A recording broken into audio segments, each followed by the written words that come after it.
Welcome dear students to your Standard 3 English 2 class. This is your Miss. Dear students, today we are going to read a magic bird. Here in this video you will see about a magic bird. This lesson is from your workbook, dear students.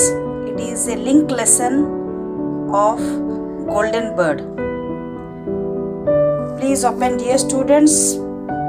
Please open page number 95. Please open page number 95, Unit 5, a magic bird. Here in the reader, you read about a golden bird. Now read about another bird. Okay, dear students, a magic bird.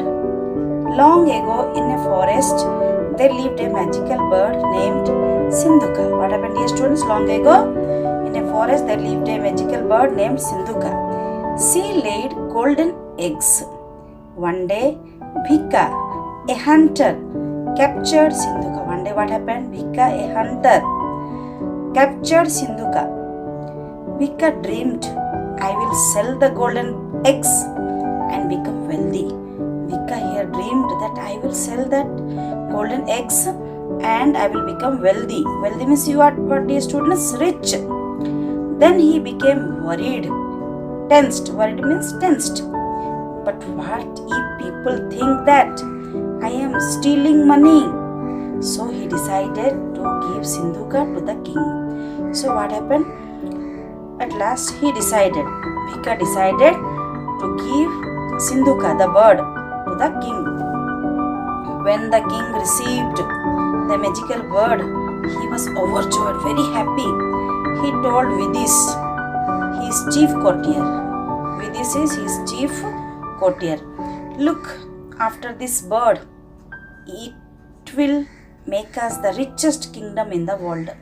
King told his chief courtier, look after this bird and it will make us the richest kingdom in the world. But Vidis replied, Your Majesty, how can a bird lay golden eggs? He told, Oh dear king, oh dear Majesty, how can a bird lay golden eggs? The king trusted Vidis and so he set the bird free. Then what happened, dear students? The king believed Vidis' word and he set the bird free. Sindhuka thought, Bhika knew I was a magical bird, but he was afraid. Bhika means who, dear students? Do you remember? Who is Bhika here? He is the hunter. We saw in the second paragraph. Bhika was the hunter because knew I was a magical bird, but he was afraid. The king wanted my golden eggs, but he believed with his words. He did not find out if I really laid golden eggs. And so now I am free. But at last I got free. I am free. Who is very happy here? The magic bird. The magical bird is very happy because she is free. Dear students, I hope you understood this small lesson, a magic bird. Thank you. Have a nice day.